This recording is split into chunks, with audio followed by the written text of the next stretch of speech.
محرم کے ساتھ الحرام کا لفظ کیوں لگاتے ہیں؟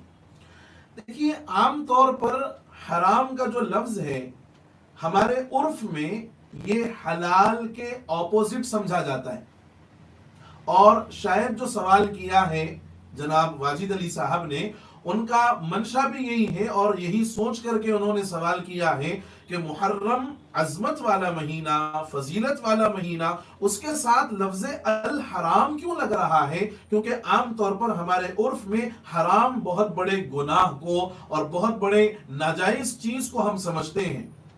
دیکھیے، لفظ حرام دو معنی میں استعمال ہوتا ہے۔ اگر لفظ حرام حلال کے اپوزٹ ہے تو یقیناً یہ حرام، گناہ، ناجائز اور دین و شریعت میں ناپسندیدہ عمل کو کہتے ہیں۔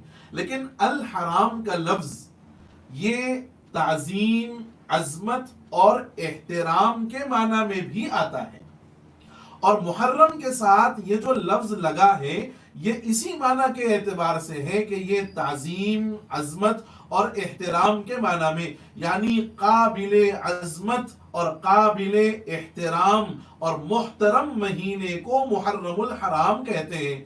چنانچہ آپ نے ایک اور لفظ سنا ہوگا، مسجد حرام، بیت اللہ جو اللہ کا گھر ہے اور اس کے اطراف میں جو مسجد بنی ہوئی ہے، اس مسجد کو مسجد حرام کہتے ہیں۔ قرآن پاک نے کئی مقامات پر مسجد حرام کا تذکرہ بھی کیا ہے، لیکن ہرگز اس کا یہ مطلب نہیں ہے کہ نعوذ باللہ یہ حرام وہ ہے جو حلال کے اپوزٹ آتا ہو، نہیں، بلکہ یہ حرام عظمت، احترام اور تعظیم کے معنی میں ہے۔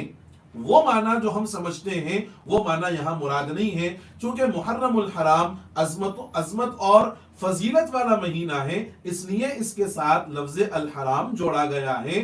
یہ آپ بالکل اپنے ذہن میں یہ بات نہ لائیں کہ یہ وہ حرام ہے کہ جو حلال کے اپوزٹ ہوتا ہے، نہیں، یہ وہ حرام نہیں ہے، بلکہ یہ عظمت اور احترام کے معنی والا حرام ہے۔